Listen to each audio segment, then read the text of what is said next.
Hi everybody. Good evening. Thank you for watching again at our new time. We're going to be doing this at 6:30 now instead. Give you guys some time to get home and I guess settle in. Be able to watch this. Yeah. If you are watching this live, go ahead and put live in the comments. Let us know where you're watching it from. If you're catching the replay, let us know too. We like to see how many of you guys are able to watch this and are able to benefit from what we're talking about. Yeah, that's the main thing. Yeah. Yeah, because the whole point of all this is to help you guys. So, I guess my name is Anna. If this is your first time watching, I've been working here for 5 years, I think now. I'm Art's daughter. I'm Art.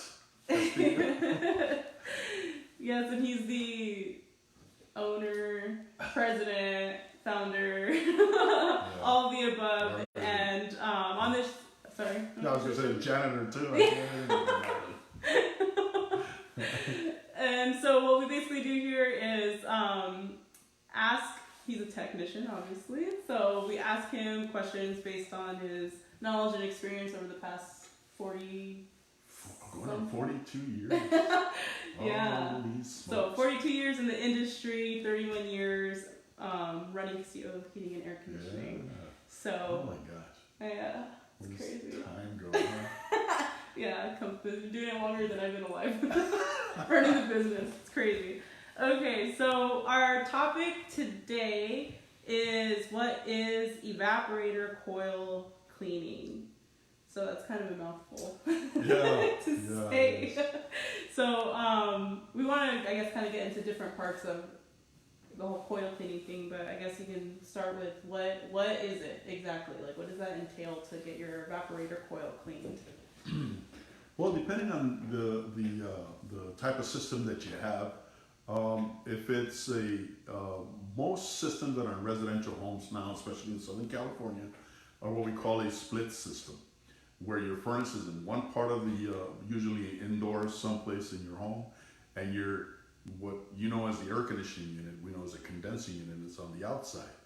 Now, the indoor unit, your furnace, and what we call the evaporator coil, which is the cooling part of the air conditioning unit. If it's a horizontal system, more than likely it's in your attic, or if it's an upflow system, it may be in your garage, sitting on a pedestal type of thing, platform, or sometimes it's in a closet indoors. Mm-hmm. So if you have one of those that's upflow and you see it in the garage or in the closet in the hallway someplace, you'll notice that it's the furnace, and the thing that sits on top of that is what we call the evaporator coil, and that's where the cool refrigerant comes in and is the one that cools the airflow, the air. And that's how you get cool air into your living area. That's on a typical air conditioning unit. On a heat pump system, that same coil is the one that gets hot because hot refrigerant is going through it and it heats your home. So those things are always, that evaporator coil is always in the airstream. So there's always, anytime you're using the unit, there's air blowing across it and through it. So that's where a lot of times we have issues with it getting plugged up or clogged up. And we're going to go over a lot of those things as to how that happens.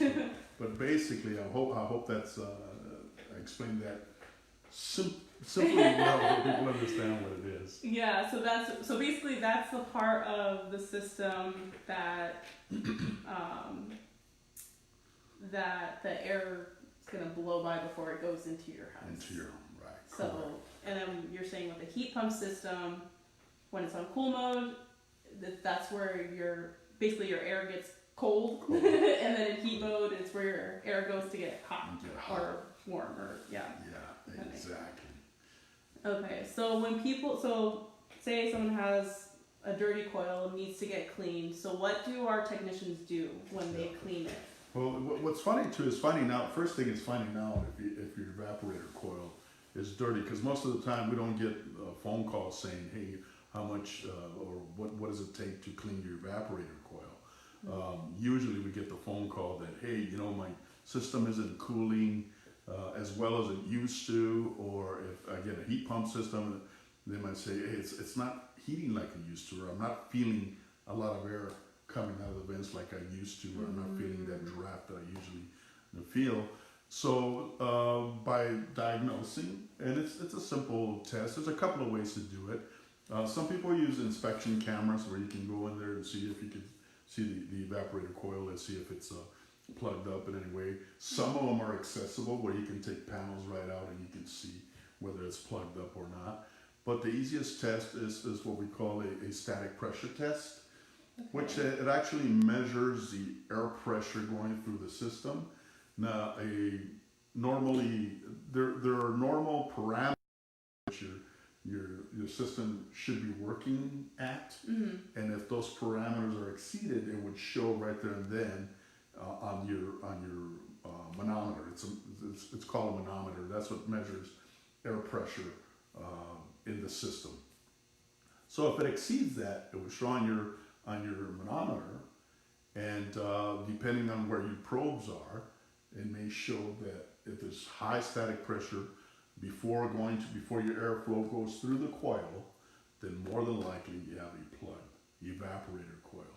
Normally, on a normally functioning coil, I don't want to get too technical, but the pressure should only be like 0.2 to 0.3 inches of water column. Again, that's just a unit of measurement of air pressure. If it's any more than that, then more than likely you have something, some type of restriction in that coil. So, Okay. Yeah. It's like coming together. I'm like, I hear this stuff all the time, like the static pressure and stuff, and now I'm like, oh my gosh, okay, it's making sense, because you're basically measuring how the air is able to go through the coil. Yeah. And so if there's something blocking it, there's going to be higher pressure. Higher pressure behind it. It's almost, think of it like a hose too, same thing. It's air is a fluid. It's so it moves like water does or whatever. So think of, you're kinking a hose or whatever, so that it creates back pressure because you're not letting the air go through. The same thing, the same principle happens when you're blocking any type of airflow. You're creating back pressure, and and you're able to read it with a manometer. And again, normally we don't get the call that, hey, my evaporator coil, so we have to perform that kind of test and just show them that probably there's a restriction in the evaporator coil. Okay, so then once you've been able to diagnose and confirm you got a dirty coil, we're going to go out there and clean it. Correct. So, what does that mean? Do they just... Well, if it's if it's easy, most of the time we're able to take some of the panels off the coil and maybe pull the coil out and have access to the underneath the coil, because the coil normally is shaped. Think of two radiators shaped like in an A-frame, and it's got fins and all across there, and that's where a lot of the stuff gets trapped. So if we're able to pull that out and have access to the bottom of that, then we can take, depending on how badly it is, either a wire brush or some type of brush to brush out the heavy stuff, and then do a coil cleaner. Using a coil cleaning solution, we wash the rest of the stuff to make sure we get anything else that might be stuck to the fins and to the copper tubing, so there's no residue, and we wash it out and rinse it out. There's other times where the coil may have to be taken out, completely taken out, in order to do a really thorough coil cleaning. Again, depending on the situation. I've been in situations where the coil was so dirty that it got caked up really, really bad. But that was good because you can literally just peel the whole thing, and you peel it off, and the coil looks like it's brand new. So sometimes that happens. Other times you got to use a coil cleaner and make sure that there's no residue on those fins, because it's really important that the coil is clean, because that's where your heat transfer happens. If that coil is dirty, and I know we're going to get into that, so I just if your evaporator coil is dirty, then you're losing a lot of capacity and efficiency, because all the heat transfer is done on those fins and that copper tubing or aluminum tubing, depending on what manufacturer you're using. But transfer, if there's anything impeding or making that heat transfer a little harder, then that's where you're losing your efficiency and your capacity. So the perfect scenario is where those fins and that copper tubing, that whole coil is shiny clean. Okay. You know? Yeah, so there's nothing in the way for the heat to be able to transfer through the metal. Through the fins, exactly. But unfortunately, there's different things that can cause your evaporator coil to plug up.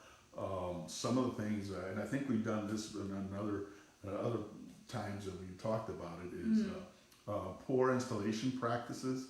If there's any kind of leaky ductwork or anything where the system is going to pull air on the other side of the filter, because the filter is supposed to do exactly that, trap anything before it goes to the blower, so it doesn't push anything into the evaporator coil, and in turn doesn't blow anything into your living area, your space, either bedrooms or whatever. So that the filter is supposed to trap that.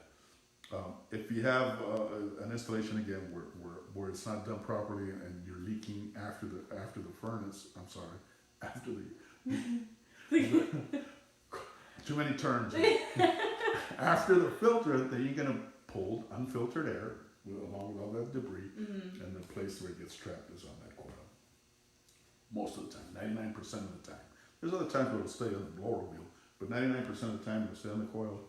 You're losing efficiency, wasting money, and you're cutting the life of your system down too.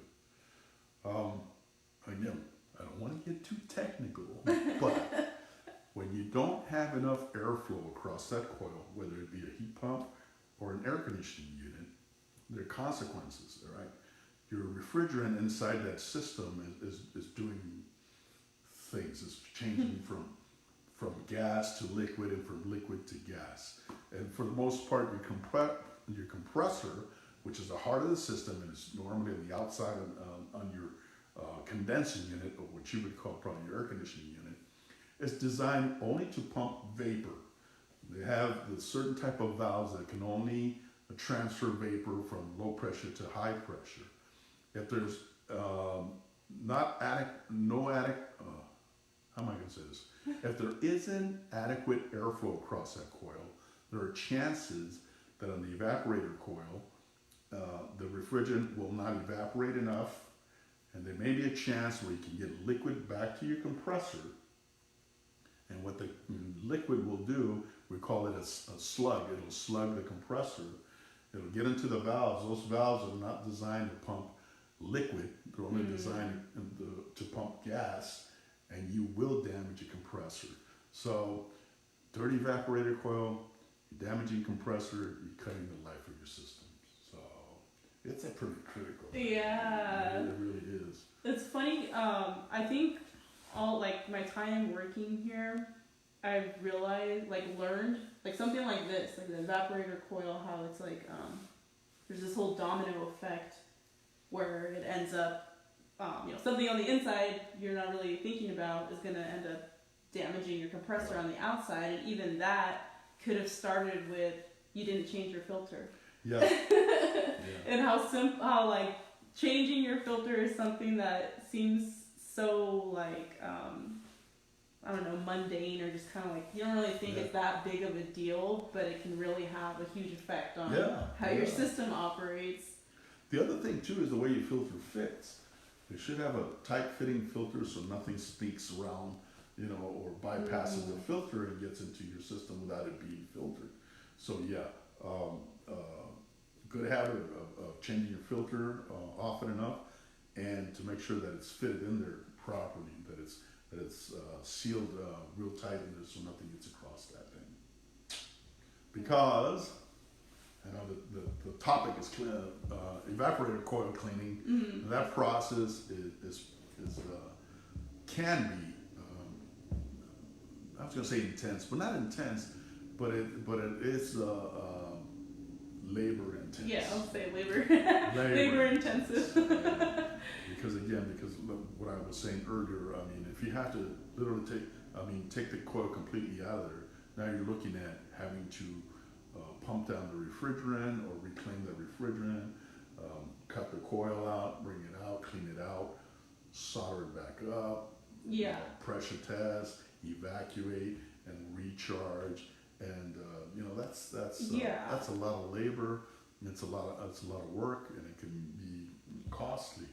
And for the most part, most of the time, especially if the evaporator coil is up in the attic, we like to send out at least 2 technicians out there. So it's usually a 2-man job, although old school. We talk to old guys like that. We used to do it by ourselves, but no, that's not the best way to do it. It's best. So it's almost always a 2-man job in order for it to be done right, properly, and quickly. And that's why. Yeah. So it's it sounds like pretty much. Well, not always, but depending on where it's located and everything, it's like uninstalling and reinstalling. Yeah. Basically your coil. So if you think about it that way, it's like, well, that's intense. Yeah, it really is. And again, this is to do it properly. Because, right. A lot of people will go out there and just kind of just go through the motions, or just kind of, light brush it or whatever, or get the logs out of there. And not only that, because there's a lot of stuff that can get ingrained or stuck inside the fins, in between the fins and the coils, and that's the stuff that you really have to get out of there. Because all that stuff is very restricted to the airflow. You don't want that to happen. So to do it right, you got to be pretty thorough and do a good cleaning job.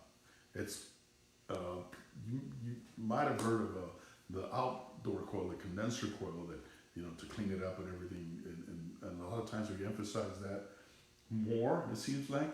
But honestly, dirty evaporator coil may have worse consequences than a dirty condenser coil. So it's important to keep it clean and make sure that it stays clean. And then I don't know, I guess it's kind of implied, but another thing that can be a result of having a dirty evaporator coil would be like you're going to have dirty air. Especially, again, consequences of having a dirty evaporator coil. If it's been dirty for a long time, the dirtier it is, the more it's going to cake up. And then now remember, your evaporator coil is not only cooling the air when it's on air conditioning mode, but it's also pulling out the moisture out of the air. So now you got things that are stuck in your evaporator coil. There's moisture going through there. Now you may have a mold issue. So those are some of the things that are some of the consequences of not keeping your evaporator clean or not having it cleaned properly. Mold is no joke. It's not, so it's not healthy. Obviously, I guess I don't want to detail that. Yeah, and then you're having, especially that, like you're having mold growing on the part where all of the air that is circulating in your house is blowing on. Like you're basically spreading that all over the place if that's what's happening on there. Yeah, that happens, and that, believe it or not, that happens a lot. So again, a good diagnosis will be able to tell if you really need an evaporator coil cleaning, and after it's cleaned, make sure that the issues that cause the evaporator to get dirty, that those things are taken care of as well. So it's not just cleaning and leaving it like that and have to clean it again next year or something. Yeah. Let's take care of the problems as well. It's similar to like I guess I would like the whole refrigerant leak thing. Like exactly. You shouldn't have to gas up your system every year. Like no. Your system doesn't use refrigerant. You have to fill it up every year. No, you should never have to fill it up. And then same with your coils. Like it shouldn't just be getting dirty all the time. Correct. Like if it's getting dirty and you need it cleaned all the time, then there's something else going on that needs to get addressed. Oh, we got people. Okay, well, yeah, let's see. Hey. Let's see what we have here. Emiliano Aguirre says, much respect to your company for not being afraid to educate people. Hopefully they can see how transparent and caring you are and feel that they can trust your family business and call you soon. Oh, thank you, Emiliano. Yeah, thank you. That's like, that's really at the heart of what we're trying to do here. So that means a lot to hear you say that. Thank you. That is funny because we were just talking about that before we started this. What are we trying to do here? And what we're trying to do is educate people and making sure people understand their system a little bit better, so they're not spending money or unnecessarily spending money on things that you might be able to take care of yourself, or that you know enough about it, so you're not being told something that's not. Yeah, and you can feel confident in whatever decision you end up having to make, that it's not going to be just kind of like emergency, not knowing what you're doing with that. What else was that? Was that? That's, oh, she's watching. Yeah, my mother-in-law. Hi. Hi, Amanda. And Amanda. Yeah, family supporting us too. I wanted to say too, yesterday we had our Wisdom Wednesday post that's on the same topic. And if you're, I know Art was describing what a coil looks like, and there's pictures on the post. That's right. Yeah, both on Instagram and then on the blog post that we linked in that Facebook post. So if you're wondering what we're talking about, like what it looks like inside and what a dirty coil looks like. Yeah, there's pictures of dirty coil. So they're in there. And those pictures are from an actual coil that we've cleaned. So, and I think one of them too was like, it looks just like a dark, like a gray, fuzzy picture, and it's that's supposed to be a coil, but it had like, I think they said it was like up to 2 inches of like dog hair that was on that coil. That's another thing. If you're a pet owner, God bless you. I love animals too. But at the same time, they can cause problems for your air conditioning if you're not maintaining it. Good maintenance will avoid a lot of problems, and at the same time, if anything's getting through that filter, whoever's doing your maintenance should be able to point that out and resolve that problem, so you're not pulling any of that hair and getting it trapped on your evaporator coil. Because I'm telling you, that is the worst. Is any kind of cat or dog hair, any kind of pet, and even the pet dander really kicks up. So if you're a pet owner, and who isn't, right? it's even more critical. Make sure that it's that your filtering system is set up properly, and if your evaporator coil is dirty, you can clean that up. Get it cleaned up. Yeah, and I guess like it's like another. Sorry, my thoughts. My thoughts. Sorry, we're very professional here. You can tell we're professional speakers. My brain was moving faster than my mouth. Okay. I know, I was saying like the whole filter thing, I've seen that too, how maintenance is another, like routine preventative maintenance, it really does have a huge effect on how your system can run, and keeping it alive for longer. Because something like that, like I know when we're going out there and doing maintenance on stuff, the static pressures, right? So we're talking about something that we check all the time. So that's if your coil's dirty, we'll be able to help you catch that before you have 2 inches of hair on or before, because it's already, if your coil is plugged up, it's already starting to do some damage. So we'll catch it before it does any more damage. Yeah, so you're not replacing a compressor. Expensive. That's a lot more expensive than cleaning your coil. And usually a cleaning would take anywhere between 2, depending on how bad it is. It can take 2 to 4 hours to do. So if you don't expect that, costs depending on what company you use, but I would put the cost anywhere between $300 to $600 normally for a coil cleaning. That's pretty common, I would say. I'm sure there's some that are higher. I don't know anybody that's much lower than that. If they're much lower than that, then they probably are not doing a very thorough job. Because it's gonna take a couple of hours at least, and to be able to do it properly. It costs money, huh?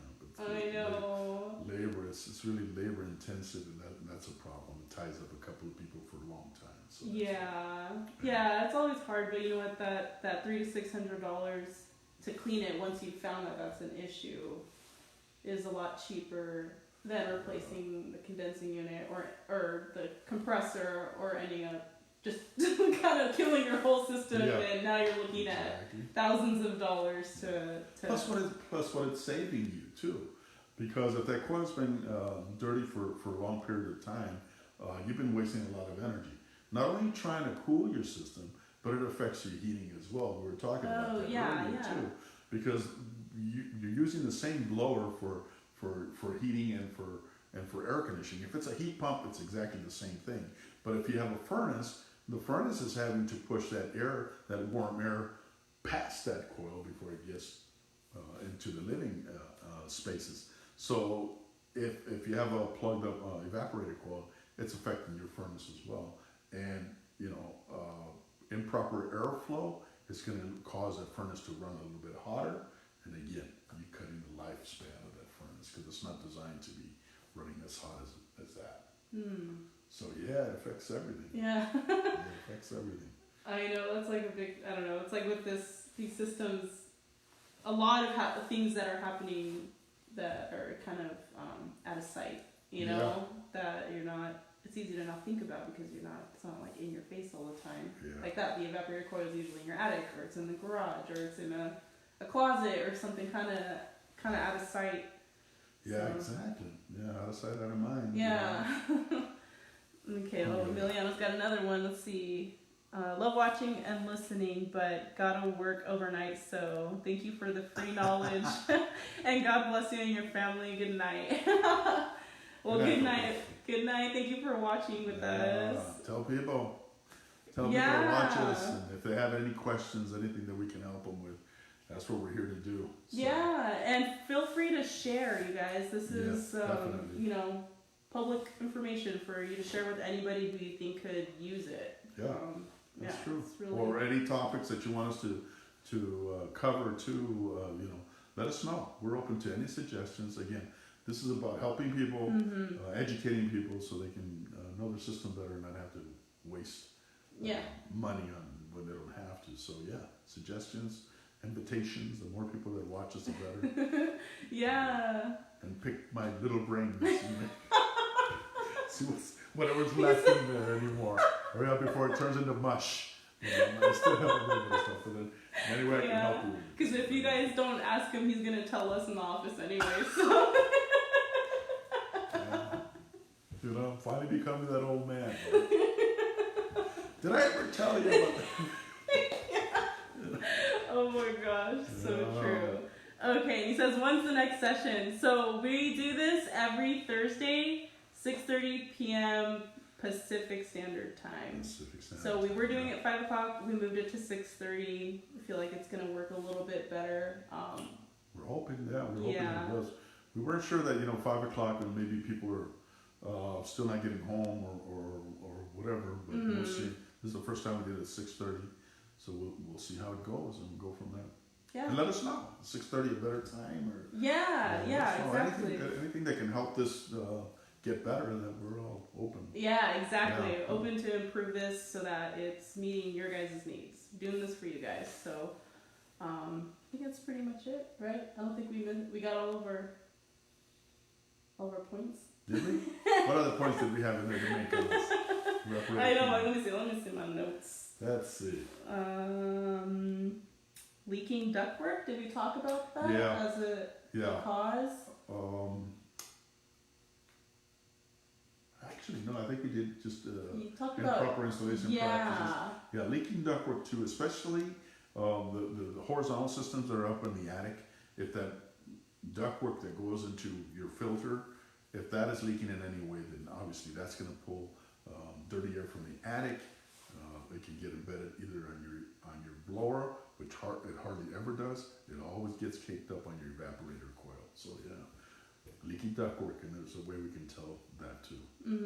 And then if you want to know more information about if you should get your ducts cleaned or replaced or repaired or that kind of stuff, you can watch our other episode where we talk specifically about that. Yeah, exactly. So, but yeah, I don't think we covered everything else that I had. Okay. So we didn't get a lot of questions, but next time.